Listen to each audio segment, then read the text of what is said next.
Bonjour. Puisque les musées sont toujours fermés, je vous emmène aujourd'hui au palais de la Porte Dorée. Non pas pour visiter le musée de l'immigration car ce serait un peu fastidieux, mais pour vous parler de l'histoire de ce musée et vous présenter rapidement ce très beau bâtiment.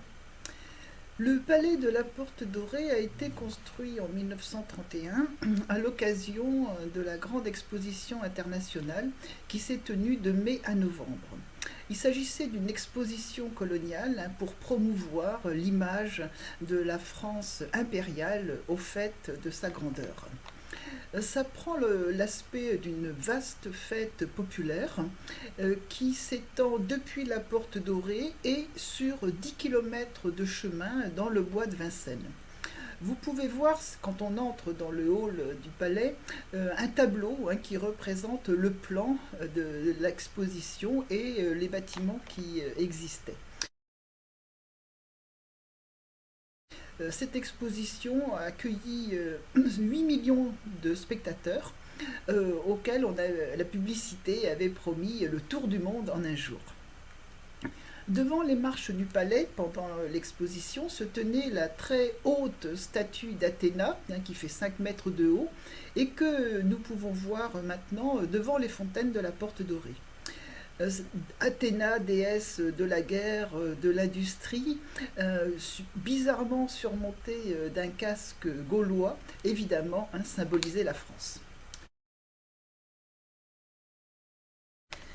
En 1935, le musée est rebaptisé plutôt le musée de la France d'outre-mer. Son objectif est toujours le même, de promouvoir les colonies, de présenter l'histoire de l'Empire français, les territoires et les richesses économiques et esthétiques. À partir de 1960, comme les pays prennent leur indépendance, le musée change d'orientation. Il devient le musée des arts africains et océaniens pour présenter l'art et la culture de ces continents. En 2003, le musée est fermé puisque ses collections rejoignent le quai Branly, dans le musée actuel que vous connaissez. Et comme en 2004, on décide de la création d'un musée national de l'histoire de l'immigration, on choisit ce lieu pour l'abriter. Donc à la suite de travaux d'aménagement, ce musée est ouvert en 2007, même s'il ne sera inauguré qu'en 2014. Le choix du lieu peut paraître bizarre puisqu'il s'agissait d'un bâtiment à la gloire de la colonisation, mais justement, il s'agit de battre en brèche les stéréotypes, de déconstruire l'imagerie et donc de renverser les symboles. Dans le sous-sol du musée se trouve un aquarium tropical.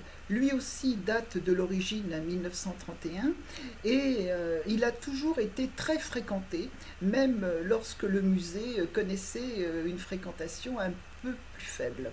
En effet, ce sont des générations de jeunes Parisiens qui ont visité l'aquarium et qui continuent de le faire. Bien sûr, il a été réaménagé et ses installations ont été mises au goût du jour, mais toujours en respectant l'aspect historique. Parlons maintenant un peu de ce vaste et magnifique bâtiment qui est l'œuvre de l'architecte Albert Laprade, qui est sûrement un des plus beaux exemples d'architecture art déco. Laprade a mélangé à la fois l'art déco, le classique français et a intégré des éléments artistiques des colonies. Pour la façade notamment, il renoue avec la monumentalité classique avec la colonnade et aussi en ajoutant l'ordre ionique des temples antiques. Quand on parle de la façade, on parle évidemment surtout de tout le bas-relief monumental, puisqu'il s'étend sur 1130 mètres carrés, qui a été réalisé par Auguste Jagnot et ses sculpteurs, et qui recouvre toute la façade du bâtiment. Donc des sculptures monumentales, hein, avec des très grands personnages, une faune et une flore exubérantes et exotiques. Ce bas-relief, donc, c'est un catalogue, hein, de toutes les richesses agricoles et minières que les colonies apportaient à la France. Au centre, devant la porte, au-dessus de la porte d'entrée, il y a une figure allégorique de l'abondance, hein, qui évidemment représente la France, et c'est le seul visage qui regarde de face. Vous remarquerez que partout ailleurs, les visages des, des paysans ou des agriculteurs ou chasseurs sont toujours représentés de profil, hein, un peu à la manière égyptienne. Donc par rapport à cet axe central, de gauche à droite, vous avez l'Afrique, de droite à gauche, l'Asie, sur le côté est, l'Océanie, et sur le côté ouest, l'Amérique. On voit mentionner de nombreux noms de ports de France, hein, par où transitaient les richesses venant des colonies, et aussi celui de l'aéroport du Bourget, qui était ouvert depuis 1919. À l'intérieur, le palais reprend le plan symbolique, on pourrait dire, d'un palais marocain organisé autour d'un très grand patio, hein, entouré de galeries. Quand vous entrez d'abord dans un très grand hall, hein, qui fait toute la longueur du bâtiment.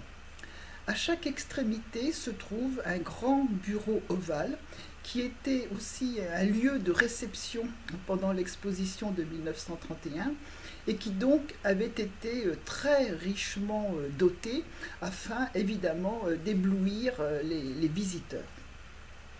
À une extrémité se trouve le bureau de Paul Reynaud, qui était le ministre des colonies en 1931 et lui est sous le signe de l'Afrique. Donc les fresques représentent l'Afrique telle que les stéréotypes de l'époque le voulaient, c'est-à-dire des corps très élancés, nus, en train de danser, hein, dans une forêt luxuriante. Le mobilier et tout l'aménagement avaient été confiés à Ruhlmann, qui était, on dirait aujourd'hui, un designer très fameux à l'époque. Et évidemment, il va utiliser des matières précieuses, des bois, des cuirs, du galuchat, de l'ivoire, pour à la fois évidemment faire riche et montrer aussi toutes les richesses qui arrivent des colonies. Et donc il va faire ses fauteuils éléphants, des chaises tripodes, un beau bureau pour le ministre, etc. À l'autre extrémité du hall, c'est le bureau ovale du maréchal Lyautey, qui était le commissaire général de l'exposition. Et ce bureau-là, lui, est sous le signe de l'Asie. C'est ce que représentent les fresques au mur. Par exemple, à un certain endroit, on peut voir représenter les trois religions principales de l'Asie. Vous avez le dieu hindou Krishna qui joue de la flûte dans la forêt, un Bouddha en méditation, ou bien Confucius en train d'enseigner à ses disciples. Là encore, un ébéniste prince à qui avait été confié le décor crée un mobilier avec des bois très riches, des portes monumentales et un très beau parquet qui mélange plusieurs essences de bois. Au milieu du hall, vous avez accès à ce qu'on appelle le forum, qui était la salle des fêtes, hein, lors de l'exposition. Alors c'est une salle gigantesque, elle fait 900 mètres carrés, elle mesure 27 mètres de haut et elle est éclairée par un magnifique plafond à gradins, hein, qui apporte la lumière naturelle sans que jamais on la voie directement. Aujourd'hui, le sol est recouvert d'un parquet, mais en dessous, comme c'était à l'origine, il y a des marches qui vous amènent à un plancher recouvert de mosaïques. Tout le tour de cette grande salle est décoré de fresques, euh, à la fois dans le style art déco de l'époque, c'est-à-dire des corps très allongés, hein, des corps aussi avec une allure sculpturale, et dont les thèmes rappellent évidemment ceux des bas-reliefs de la façade, hein, les apports de la France aux colonies, les apports des colonies à la France. Ces fresques sont dues à Pierre Ducos de la Haye. Et à chaque fois qu'on cite un apport, eh bien c'est représenté à la fois sous forme d'une allégorie et d'une scène de la vie quotidienne.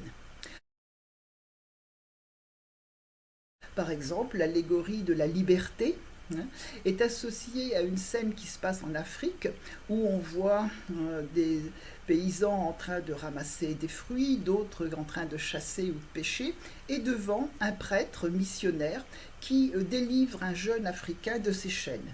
Évidemment, une vision, une représentation idéologique de la France qui apporte la culture et la liberté en délivrant les esclaves. Eh bien, lorsque vous irez visiter le musée de l'immigration, hein, j'espère que ce sera bientôt, passez un petit peu de temps à regarder le bâtiment, à observer tous les détails dont je n'ai pas eu le temps de vous parler, hein, parce que hormis les bas-reliefs et les fresques, il y a aussi des mosaïques, des éléments de fer forgé qui sont tous très illustratifs du style art déco.